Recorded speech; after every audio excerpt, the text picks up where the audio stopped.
ABP Ganga, खबर आपकी, जुबान आपकी। नमस्कार, एबीपी गंगा देख रहे हैं आप। मैं अवधेश। उत्तराखंड प्राइम की शुरुआत करते हैं उधम सिंह नगर से पहले। उधम सिंह नगर जिले के दिनेशपुर में बिजली विभाग की विजिलेंस टीम ने ताबड़तोड़ छापेमारी की। इस दौरान बिजली की जो विजिलेंस टीम है उसे बंधक बना लिया गया और टीम के साथ बदसलूकी भी की गई। बताया जा रहा है कि बिजली विभाग की विजिलेंस टीम दिनेशपुर क्षेत्र में छापेमारी कर रही थी और इसी दौरान टीम ने पूर्व क्षेत्र पंचायत सदस्य के घर पहुंची और जांच शुरू की तो उनके घर बिजली की चोरी पाई गई। आरोप है कि इसी बीच पूर्व क्षेत्र पंचायत सदस्य और उनके परिजनों ने हंगामा शुरू कर दिया। कुछ ही देर में गांव के भी लोग मौके पर पहुंच गए। ग्रामीणों ने विजिलेंस की टीम को बंधक बना लिया। हमारा मोबाइल छीन लिया। मोबाइल से वीडियो बन रही थी तो उन्होंने मोबाइल छीन लिया, मेरा फ़ोन छीन लिया और फ़ोन पता नहीं कहाँ है अभी तक। फ़ोन मुझे नहीं मिला अभी तक और मुझे मारा है, यहाँ पे मारा है, बहुत पीठ में मारा है, इधर गाँव में मेरे हाथ में मारा और हमें बंधक बना लिया कमरे के अंदर खींच के। और काफ़ी महिलाएं थी और जिसमें और उन्होंने हमको मारा है बहुत ज़्यादा। देहरादून में सीबीआई ने छापेमारी की और 1 करोड़ रिश्वत के मामले में बड़ी छापेमारी हुई। कुल 3 लोगों को हिरासत में लिया गया है। नॉर्थ ईस्ट फ्रंटियर रेलवे के प्रमुख महेंद्र सिंह चौहान पर आरोप लगा है कि उन्होंने 1 करोड़ रुपए की रिश्वत ली और सीबीआई इतिहास में सबसे बड़ी बरामदगी हुई है, क्योंकि इन रिश्वत के 1 करोड़ रुपयों को देहरादून के घर से बरामद भी कर लिया गया है। देहरादून के घर पर रिश्वत दी जा रही थी और रिश्वत की रकम भी बरामद हो गई है।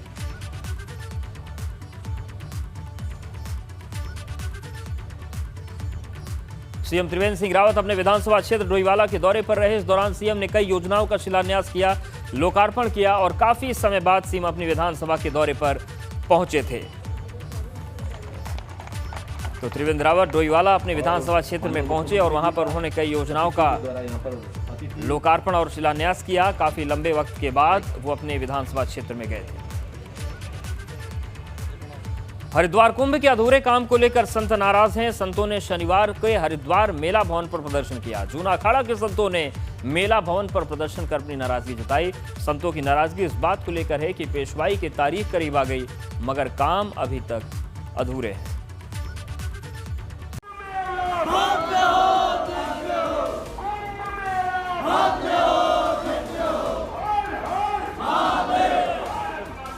हरिद्वार में कुंभ के अधूरे कामों को लेकर अब संतों का गुस्सा खुलकर सामने आने लगा है। एबीपी गंगा भी जिस बात को पिछले काफी समय से कह रहा है, अब वही बात हर मुंह से निकल रही है।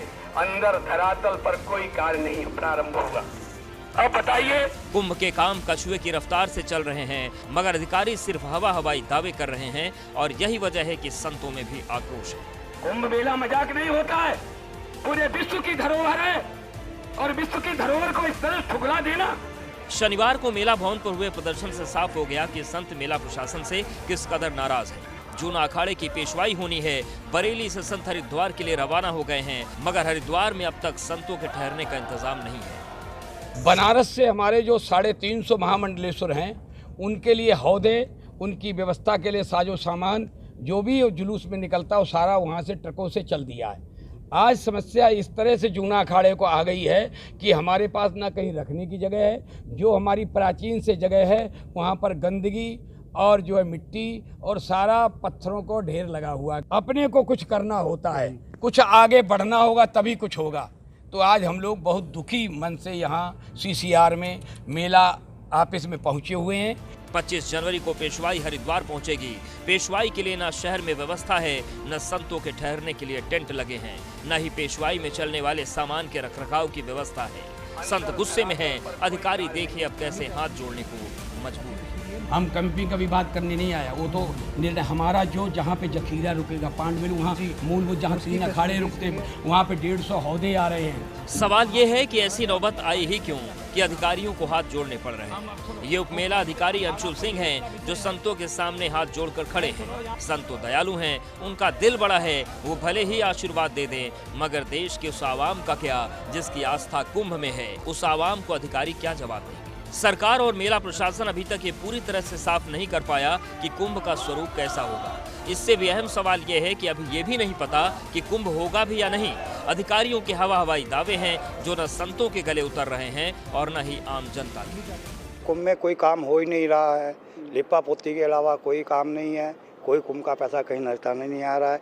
ये जो आप काम देख रहे हैं ये बनता है टूटता है, बनता है टूटता है, इसके अलावा कोई काम नहीं है। ना सरकार शुरुआत हो गई है, शुरुआत कुंभ की हो गई, लेकिन सरकार की तरफ से नहीं हुई अभी तक।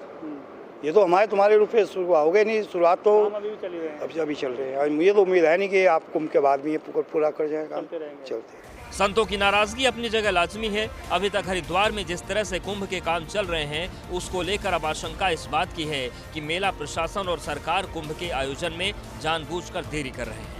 कोविड की वजह से कुंभ के ज्यादातर काम नहीं हो पाए। सरकार और मेला प्रशासन कुंभ की नाकामी का ठीकरा अपने सिर नहीं लेना चाहता, इसीलिए संतों के सामने कुछ और, पर्दे के पीछे कुछ और ही हो रहा है।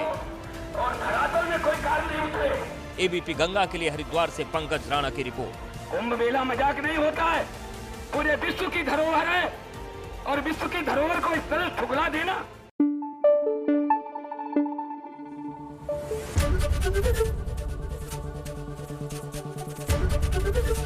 एबीपी गंगा, खबर आपकी, जुबान आपकी।